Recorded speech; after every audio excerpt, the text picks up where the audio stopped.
Yung nagsumbong ng ganun. Yung misis ko, nila makulong ako.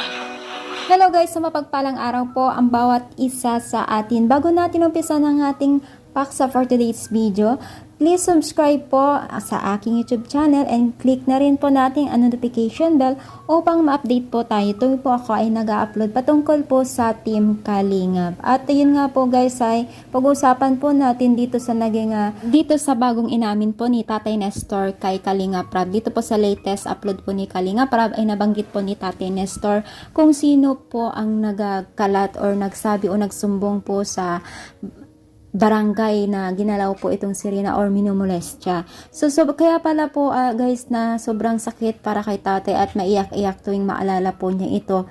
Ay ano pala guys, hindi pa pala iba yung nagsumbong at nagpakalat po ito dahil sarili po pala niyang asawa mismo ang nagkalat nito at nagsabi-sabi na si Tatay Nestor ay may ginagawang kababalaghan kay Rina.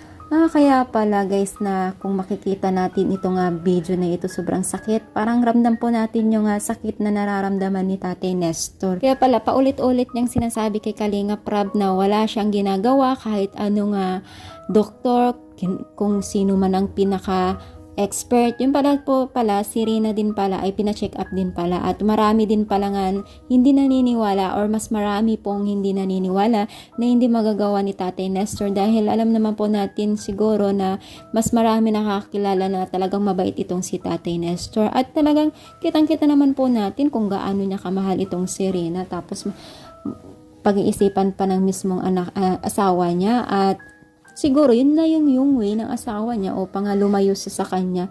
Kaya ginamit niya itong pamamaraan na pamimintang siguro kay Tatay Nestor dahil siguro na meron na pong iba, di ba? Baka yun pero di ko lang sure sa ko lang po to, komento ko lang po.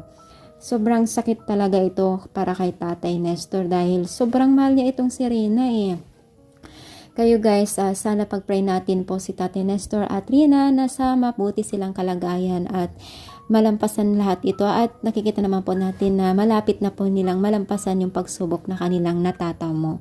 So marami pong natutuwa dito dahil marami pong nagmamahal kay Tatay Nestor lalong-lalo na po sa mga sumusuporta sa Team Kalingap. Guys, ano po bang masasabi nyo dito sa video na ito? Kung maniniwala po ba kayo o hindi itong paratang ng asawa ni Tatay Nestor? Please comment down po ng yes or no. So, yan lang guys ang ating maikling paksa for today's video. At salamat po sa always supporting my channel and especially po sa channel po ni Kalingap Rab at Kuya Bal. Thank you so much for watching guys and God bless po.